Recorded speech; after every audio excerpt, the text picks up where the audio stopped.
Ya, Robiah Al-Adawiyah itu tangannya mengangkat ke atas. Seketika itu tangannya penuh dengan emas. Kemudian beliau berkata, kamu ambil dari kantongmu sendiri, aku ambil dari alam gaib. Wah, luar biasa kata-kata Sayyidah Robiah Al-Adawiyah. Nah, setelah itu beliau lalu pergi haji sendiri dengan bertawakal alias tanpa bekal ya.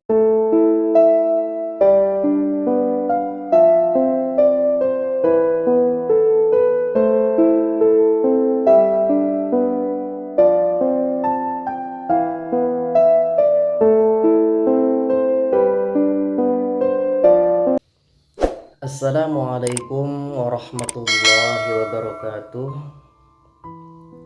Pada kesempatan ini saya akan berbagi kisah tentang Sayyidah Robiah Al-Adawiyah radhiyallahu an, seorang waliullah atau kekasih Allah perempuan yang paling masyhur yang sudah terkenal di kalangan muslim. Robiah Al-Adawiyah dikenal sangat tekun beribadah baik siang maupun malam, dan seorang yang ahli mahabbah atau cintanya kepada Allah sangat luar biasa, sampai tidak sempat bersuami selama hidupnya. Menurut riwayat yang sudah terkenal, kedua orang tua Sayyidah Robiah adalah orang yang solih dan solihah, namun sangat miskin dan dikaruniai 3 orang anak perempuan. Nah, kemudian ibunya hamil lagi dan lahirlah Sayyidah Robiah ini. Makanya penamaan Robiah ini adalah Robiah berasal dari kata arba'ah, yaitu 4. Berarti Robiah ini adalah anak keempat dari 4 bersaudara. Pada waktu malam sang ibu akan melahirkan anak keempat ini ya, di permulaan ketika si ibu sedang mengandung Robiah lalu ingin melahirkan. Nah, suatu malam minyak untuk menyalakan lampu, kalau dulu nggak ada listrik makanya pakai lampu, dan untuk meminyaki pusarannya itu habis. Maka sang ibu menyuruh sang ayah untuk meminta minyak kepada tetangganya. Nah, akan tetapi sang ayah itu sudah berjanji kepada Allah bahwa ia tidak akan minta apapun kepada orang lain. Karena itu ayahnya Robiah Al-Adawiyah itu pura-pura berangkat ke rumah tetangganya, lalu pulang dan mengatakan bahwa tetangganya tak ada yang mau membukakan pintunya. Dalam suasana kritis ini, ayah dari Robiah Al-Adawiyah ini tertidur. Dan subhanallah, ayahnya Robiah Al-Adawiyah ketika tertidur itu bermimpi ditemui oleh Nabi Muhammad SAW. Lalu beliau berpesan. Nabi Muhammad dalam mimpinya, ayahnya Robiah Al-Adawiyah itu mengatakan, kamu jangan susah, anakmu itu kelak akan menjadi ratu kaum perempuan. Besok pagi berangkatlah kamu menemui orang yang bernama Isa Zadan. Nah, Isa Zadan ini adalah seorang gubernur Basrah, dan sampaikan suratku, kata Rasulullah. Lalu Bapak Robiah Al-Adawiyah itu terkagum-kagum mendengar nasihat Rasulullah itu, lalu mengatakan dan bertanya, apa yang harus saya lakukan ya Rasulullah? Apa yang harus saya tulis kepada gubernur Basrah tersebut? Lalu Rasulullah mengatakan, tulislah begini. Kata Rasul, kamu setiap malam membaca sholawat 100 kali untukku. Dalam tulisannya, kalau setiap malam Jumat itu 400 kali. Nah, Jumat kemarin kamu lupa tidak membaca, maka sebagai tebusannya berilah pembawa surat ini 400 dinar dari uangmu sendiri yang halal. Tulislah seperti itu, kata Rasulullah. Kemudian ayah Sayyidah Robiah ini menjalankan apa yang dikatakan Nabi Muhammad SAW, dan ternyata singkat cerita, dia pun diberi uang sebagai tanda syukurnya sang gubernur karena Nabi sudi mengingatkan meskipun lewat mimpi dan meskipun lewat mimpinya orang lain. Itu luar biasa.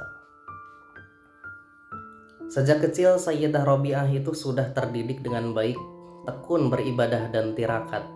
sudah kelihatan cerdas nalarnya. Dan sejak kecil beliau sudah ditinggal kedua orang tuanya dan terpisah dengan sanak saudaranya, sehingga hidup sendirian dengan selalu tekun beribadah. Selanjutnya, dalam situasi yang tidak aman, pernah beliau itu tertangkap perampok, lalu dijual dan dibeli oleh seseorang pedagang yang tidak berperi kemanusiaan. Jadi Robiah Al-Adawiyah ini pernah dijadikan budak dan dibebani pekerjaan yang berat-berat dan menyengsarakannya. Meskipun begitu, siang hari beliau bekerja berat dan malamnya digunakan untuk bermunajat kepada Allah Subhanahu wa taala. Sampai akhirnya hal itu diketahui oleh majikannya atau bosnya. Pada suatu malam, majikannya terbangun dari tidur lalu melihat Sayyidah Robiah masih sedang bermunajat kepada Allah Subhanahu wa taala. Lalu yang mengherankan di sini adalah majikannya itu melihat suatu nur di atas kepala Sayyidah Robiah. Si majikannya ini melihat cahaya yang sangat luar biasa terangnya di atas kepala Sayyidah Robiah. Terlihat bagaikan lampu yang menyorot tajam menyinari sekitar tempat itu. Maka pada keesokan harinya, karena sudah melihat kejadian seperti itu, Sayyidah Robiah itu dimerdekakan oleh tuannya. Setelah bebas dan tidak terikat dengan orang lain, beliau memutuskan diri untuk memilih menjalankan thariqah menuju jalan Allah. Dan selanjutnya beliau hanya menghadap beribadah, bermahabbah kepada Allah saja. Fokus untuk sujud, fokus untuk mencintai Allah saja. Tidak mau pekerjaan lainnya.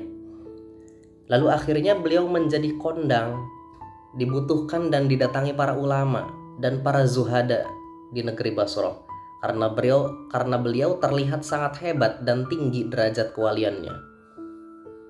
Beliau amat takut kepada Allah Subhanahu wa taala dan pekerjaannya sehari-hari hanya menangis dan bersedih. Tempat sujudnya itu selalu basah oleh air mata. Lalu yang luar biasanya lagi adalah kain kafan calon pembungkus mayatnya itu selalu disiapkan, dipasang di depannya.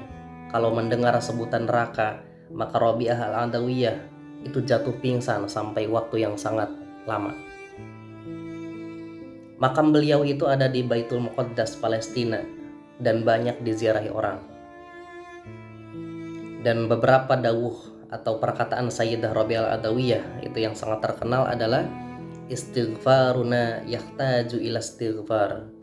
Istighfar atau meminta ampunlah, bertaubatlah kepada Allah. Kita itu masih membutuhkan istighfar lagi. Kemudian pernah juga beliau mendengar keluhan Syekh Sufyan Ats-Tsauri. Kata Sufyan Ats-Tsauri mengatakan, aduh susahku, aduh takutku. Beliau lalu menyanggah dengan mengatakan, aduh kok amat sedikit kesusahanmu, wahai Sufyan Ats-Tsauri. Kalau kamu memang betul-betul susah, masa hanya begitu cara hidupmu? Beliau kalau dihadiahi apa saja oleh orang lain itu gak mau, dikembalikan dan berkata, aku sama sekali tidak membutuhkan dunia, apa saja. Itu hebatnya Robiah Al-Adawiyah. Lalu menurut riwayat yang masyhur, Sayyidah Robiah ini tidak pernah bersuami. Memang banyak pada waktu itu dilamar oleh yang termasuk ya Syekh Hasan Al-Basri. Namun jawaban beliau, iya boleh kamu mengawiniku asal kamu bisa menjawab 4 pertanyaanku, kata Robiah. Jadi ketika banyak yang melamar itu, Robiah mengadakan sayembara. Sok barang siapa yang bisa menjawab 4 pertanyaan saya, maka dia berhak menjadi suamiku, kata Robiah. Lalu di situ ada seorang sufi juga yang tidak kalah kerennya, yaitu Syekh Hasan Al-Basri, juga ikut memperebutkan atau meminang ya Sayyidah Robiah Al-Adawiyah. Lalu Hasan Al-Basri itu mengatakan, memangnya apa pertanyaannya? Sayyidah Robiah mengatakan, Pertanyaan pertama, jika aku mati, matiku dalam kondisi beriman atau tidak? Yang kedua, jika aku telah sampai kubur lalu ditanya malaikat mungkar nakir, aku bisa menjawabnya apa tidak?